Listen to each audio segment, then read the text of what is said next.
किसी के बाप का हिंदुस्तान थोड़ी है। बिल्कुल मैं कहना चाहता हूं, जिन्होंने इस देश के लिए खून बहाया उनके बाप का हिंदुस्तान है, उस गरीब मुस्लिम कारीगर के बाप का हिंदुस्तान है। पर जो ये कहते हैं कि आगरे का लाल किला किसके बाप ने बनवाया, आगरे का किला किसके बाप ने बनवाया, दिल्ली का किला किसके बाप ने बनवाया, हैदराबाद का चार मीनार किसके बाप ने बनवाया, उसके बाप का यह हिंदुस्तान नहीं है। अगर इस रास्ते में आप कांटे बिछाना चाहते हैं तो उनके लिए एक लाइन कहना चाहता हूं, सभापति महोदय, तेरी तमन्ना है पर हम खार न बोने देंगे। खार कांटों को कहते हैं। तेरी तमन्ना है पर हम खार न बोने देंगे, तुझे हम राह की दीवार न होने देंगे। तू सबको रौंद कर आगे जो निकलना चाहे, हम तेरी इतनी भी रफ्तार न होने देंगे। ताजमहल पर भी दावा कर दिया गया। अब तो मैं पूछना चाहता हूं, और सुप्रीम कोर्ट ने अपने जजमेंट में कहा कि भाई शाहजहां के जमाने का लिखा फरमान लेके आइए, तब हम मानेंगे कि इस पे कोई दावा है या नहीं।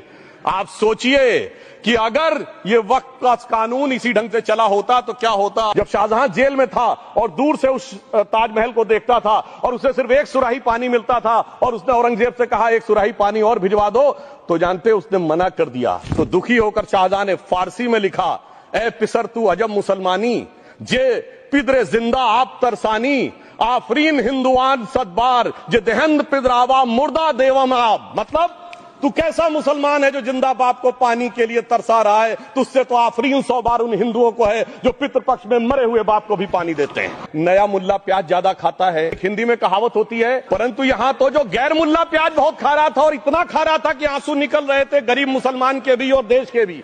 इसलिए मैं कहना चाहता हूं, इबादतों की तरह मैं ये काम करता हूं, अपने फर्ज को झुककर सलाम करता हूं, फिर भी आप खिलाफत कर रहे हैं तो तेरी मुखालफत से निखरती है शख्सियत मेरी। मैं सियासी दुश्मनों का भी बहुत एहतराम करता हूं। हाँ, एक प्रश्न बहुत उठाया जाता है कि केवल मुस्लिम ही वक्फ को क्यों दान दे सकता, ऐसा वक्फ बोर्ड में क्यों संशोधन किया गया। कि ये हमने ईमानदारी से मुस्लिम समाज के कल्याण के लिए बात की है, क्योंकि एक तरफ खड़ा हुआ है ईमानदार मुसलमान जो शराफत के साथ ईमान को गले से लगाए हुए हैं, और दूसरी तरफ कुछ चंद सरमाएदार हैं जो उस अमानत में खयानत करके शरारत के साथ उसके झंडा बरदार बनना चाहते हैं।